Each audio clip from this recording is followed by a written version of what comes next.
Hello everybody, and welcome to Ancient Architects.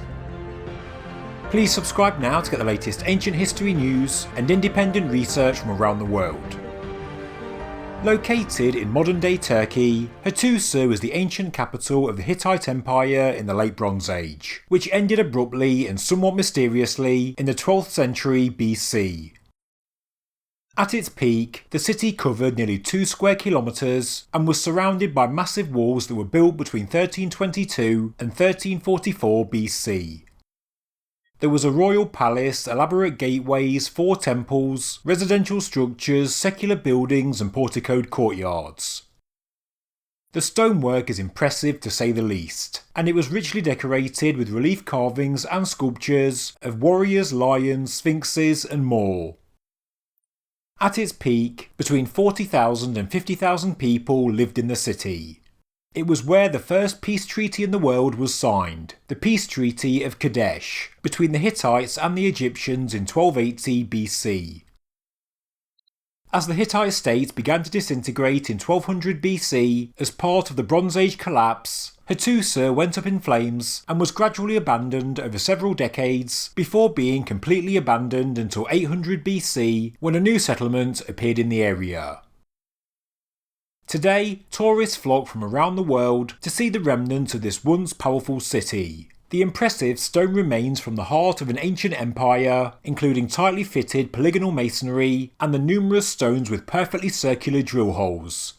Many of the features are incredible, but one specific stone stands out and draws everyone's attention. This beautiful and unusual rock, known as the Greenstone of Hattusa, stands out from the array of grey masonry that surrounds it. A polished reflective cubic block of what looks like nephrite, aka jade, which actually can be found naturally in the area. Locals refer to it as the wish stone. Some say it was a gift from Ramesses the Great of Egypt, given to the Hittites during the signing of the peace treaty.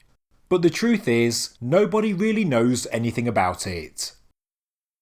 Although the rock isn't particularly special, being readily available in the locality, it's really the size that's incredible, being a large monolith when local samples are usually far smaller. Maybe it's the size that gave it importance to the Hittites, and why it was brought into the ancient Great Temple of the city. The Great Temple was built with massive blocks of stone, some of which weigh more than 50 tons. It was paved with large, flat and tightly fitted blocks, some of the largest in the entire city. The temple contains around 200 storerooms for oil, food, religious items and objects. Huge earthen jars were found inside the Great Temple, some of which had a 2,000 litre capacity. Archaeologists also discovered thousands of clay tablets, and, after translation, they have helped us to understand Hittite religion, politics and general day-to-day life. The Greenstone sits inside the Great Temple, but strangely, and what many don't know, it wasn't placed in a central position like you would expect for a major religious artefact.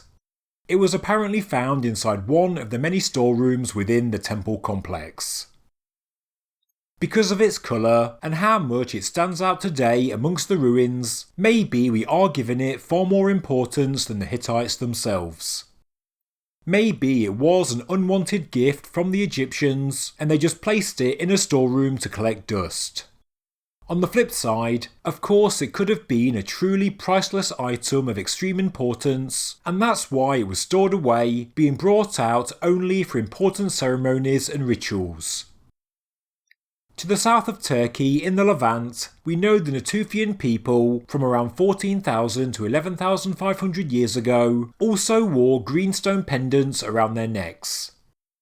Jade and other green stones were important to other ancient civilizations around the world, especially the ancient Chinese and the Maya civilization.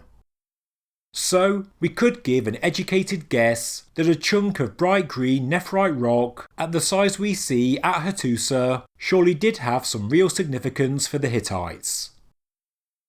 Today, Hattusa is a UNESCO World Heritage Site, and in this video I've only showed you the tip of the iceberg. The Hittites were a vast and powerful empire, and this stone was inside the great temple in the capital city, and has somehow stood the test of time and still remains there today. But what it is and what it was used for, your guess is as good as mine. Thank you very much for watching this episode of Ancient Architects. If you enjoyed the video, please subscribe to the channel, please like the video, and please leave a comment below. Thank you very much.